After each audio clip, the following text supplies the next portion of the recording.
Hello, grade 10. Do you still remember me? That's right. I'm Ma'am Karla, your tender-loving English teacher broadcaster. How are you doing? Great. I'm happy that you're all doing well. And I could feel your excitement for a lesson today. But let's review first. What did we study last time? Very good. We studied about textual aids in understanding texts. And we learned that textual aids are educational instruments that simplify comprehension of texts. Now, I want to see if you could still remember them. What textual aid is this? That's right. This is a Venn diagram. What about this? Correct. This one is a bar graph. And this one? You remembered! This is a concept map. What do we call this diagram? You got it. This is called flow diagram. I know this one is very obvious. This is a... Yes, obviously, this is a fishbone diagram. Today, we will discuss about plot, setting, and characterization. The appraisal of the unity of plot, setting, and characterization in a material viewed is important to identify and understand the author's purpose. For us to achieve this, let's dig deeper to know what these elements are. Let's start with characterization. Characterization is a writer's tool or literary device to develop characters and create images of the characters for the audience. And speaking of characters, these refer to persons, animals, creatures, or things that serve as actors or movers in a story. They are the ones who portray specific roles with corresponding plot lines and dialogues. Oh! Do you know what a dialogue is? Let's explore what it is through this story clip. Goodbye! Okay, Fox. Goodbye. And now, here's my secret. A very simple secret. It's only with the heart that one can see rightly. What is essential is invisible to the eye. You are right. What is essential is invisible to the eye. It is the time you have wasted for your rose that makes your rose so important. It is the time I have wasted for my rose. Men have forgotten this truth. But you must not forget it. You become responsible forever for what you have tamed. You are responsible for your rose. Yes, I am responsible for my rose. What is essential is invisible to the eye. Oh, what does this line mean? Yeah, this means that the true nature of things can only be seen and understood if one recognizes it with the heart. Or we could say that it is what a person feels that is the most important, and not just what he sees. Keep that in mind. It is only with the heart that one can see rightly. What is essential is invisible to the eye. Now, going back to the story clip, notice that it is a conversation between the little prince and the fox. And that's exactly what a dialogue is. A dialogue is a conversation between two or more characters in a work of literature. It can either be written or spoken. It's a writer's very useful tool in any story. Its purpose is not just to give voice to the characters, but also give color to a story, as it can create a conflict, progress a plot, and so on. That story clip is from the poetical tale called The Little Prince by Antoine de Saint-Exupéry. If you're familiar with this novel, you would know that it has many characters. But obviously, the only characters that we have from the clip are the little prince and the fox. Remember, a character can be any person, figure, animal, or inanimate or lifeless object in a story. We'll know more about characters in our next discussion. But let's move on to plot first. A plot is the sequence of events that makes up a story. It shows how the story develops, unfolds, and moves in time. A plot is made up of 5 elements. First is the exposition, or also known as the introduction. This basically refers to the beginning of the story. This is usually where the important background information, such as the characters, the setting, and the main conflict of the story are introduced. For example, there was once a little prince who lives on a small asteroid called B612. He believed that he should take care of his home, so he always cleans it. He spends his time maintaining his 3 volcanoes and pulling up the baobab trees that grow underground for the fear that it might engulf his tiny planet. There, we met the main character and understood where he is from and his usual activities to protect his planet. Let's find out how the story will move. On to the next element of a plot. Second is the rising action. This is the part of the story where the characters begin to experience crisis and face conflicts.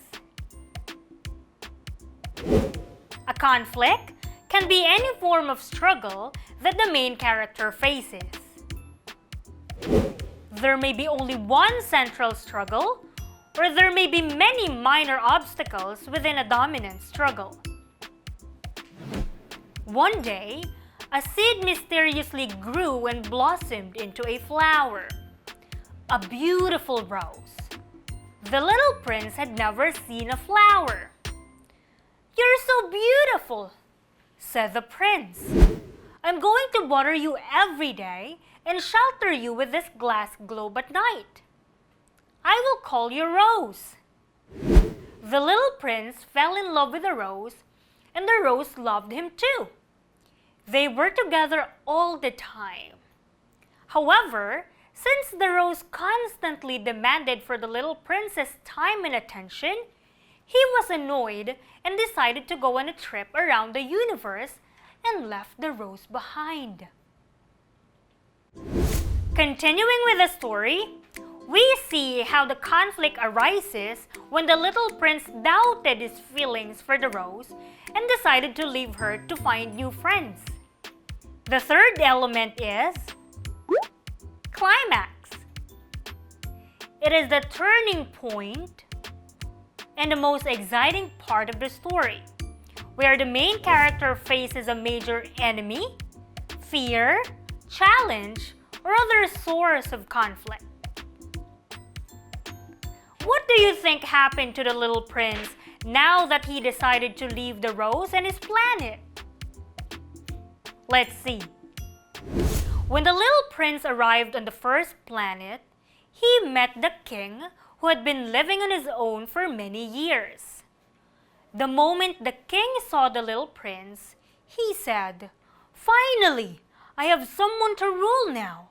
From now on, you will be my servant." And so, he started giving him orders. But the little prince was not used to taking orders from anyone. "This man is not my friend, because friends don't give orders," he said. So he decided to leave and go on his journey.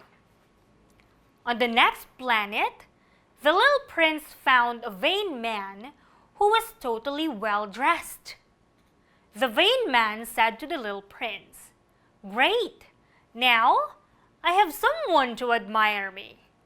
Then he grabbed his mirror and asked the little prince to tell him how good looking he was.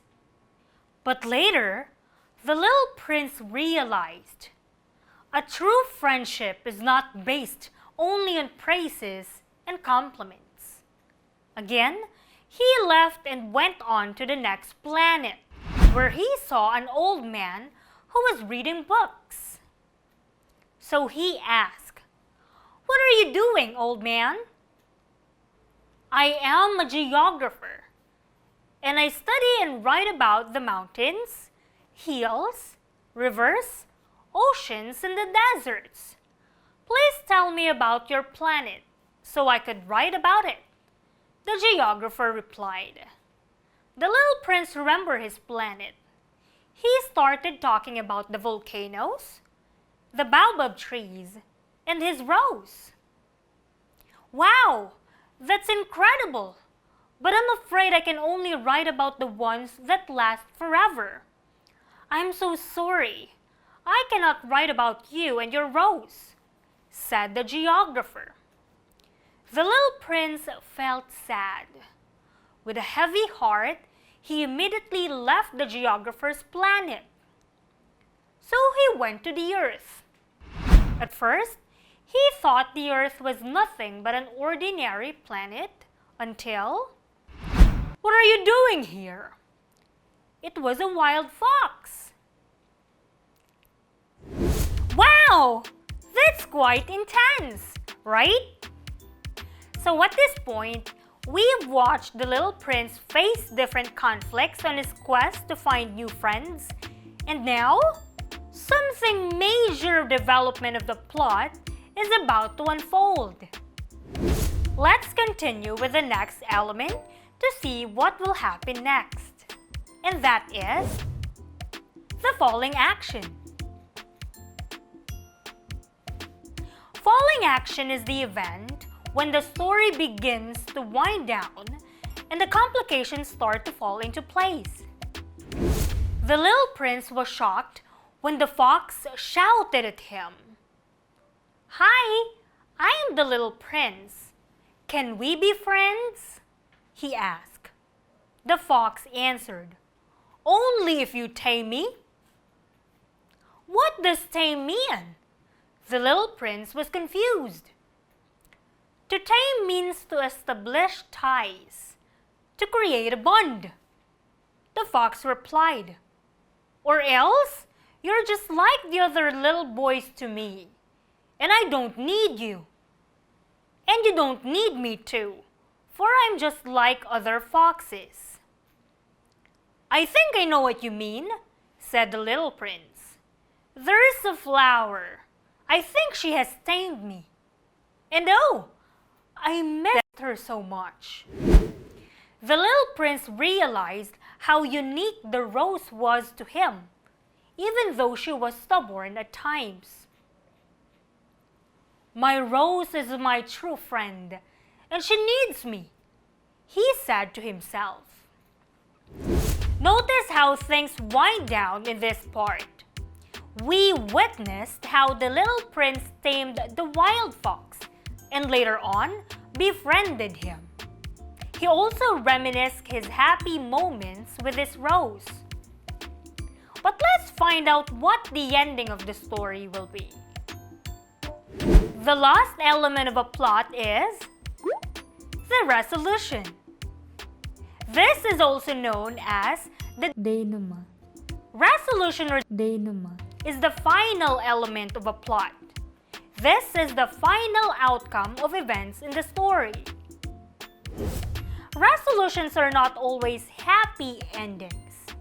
They could be tragic and entirely unexpected too. Are you excited to know what happened between the little prince and the rose? Okay, listen carefully. Yes, my rose needs me, and I need her too, the little prince said.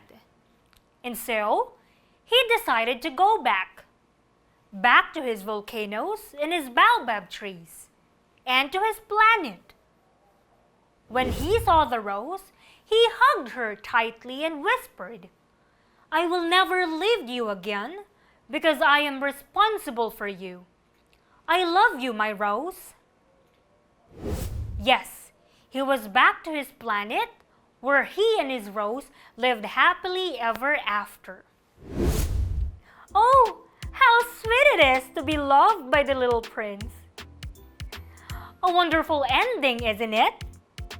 That's what a resolution is.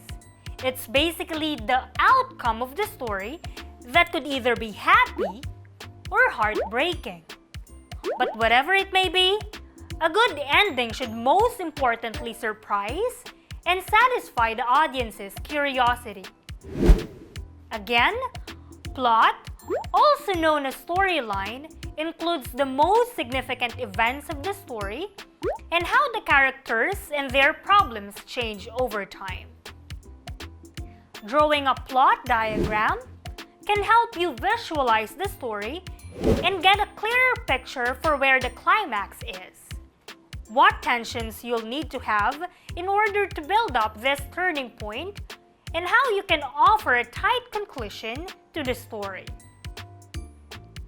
Again, they are exposition, rising action, climax, falling action, resolution. denouement, Once more, a plot is the organized series of events that make up a story.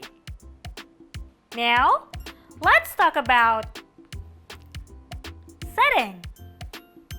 Setting refers to the time and location, or when and where a story happens. When examining how setting contributes to a story, we have to consider the following aspects. First is place.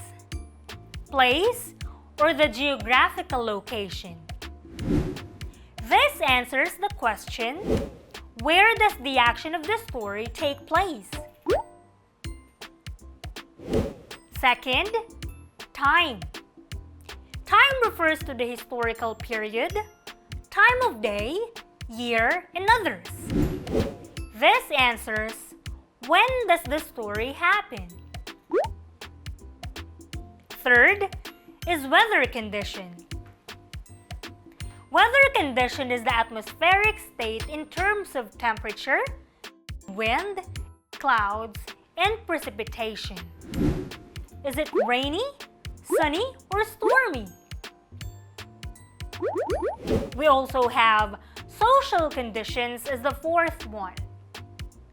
Social conditions is the writing that focuses on the speech, clothing, mannerisms, and customs of a particular place. This responds to what is the daily life of the characters like. Finally, we have mood. Mood is the general feeling or atmosphere in a story that is created within the audience. This answers what feeling is created at the beginning of the story. Now, get your self-learning module and answer learning task 5 on page 17. Identify what is asked in each number. Write only the letters of your answer in a piece of paper. Number 1, characterization is letter A, the central message in a story. B. The problem in a story. C. The process by which a writer reveals a character's personality and qualities. Or letter D. The color of the character's costume. Number 2. The setting of a story may be best defined as letter A. The conflict or problem in the story. B. The point of view of a story. C. The time and location in a story. Or letter D. The series of events in the story. Number 3. What is it called when a reader has to infer what the character is like based on what he says, thinks, or does? A. Direct characterization. B. Indirect characterization. C. The author's message. Or letter D. Point of view. Number 4. What does the term plot mean? Letter A. The final outcome of the story. B. The sequence of events in a story. C. The beginning of a story. D. The high point of the story. Number 5. Which of the following statements is the best definition of climax? Is it letter A, the point of highest tension in a story? B, the conclusion of a work of literature in which the conflict is resolved? C, the introduction of the characters, setting, and conflict in a narrative? Or letter D, the series of events in the story? You have 10 seconds to complete your answers.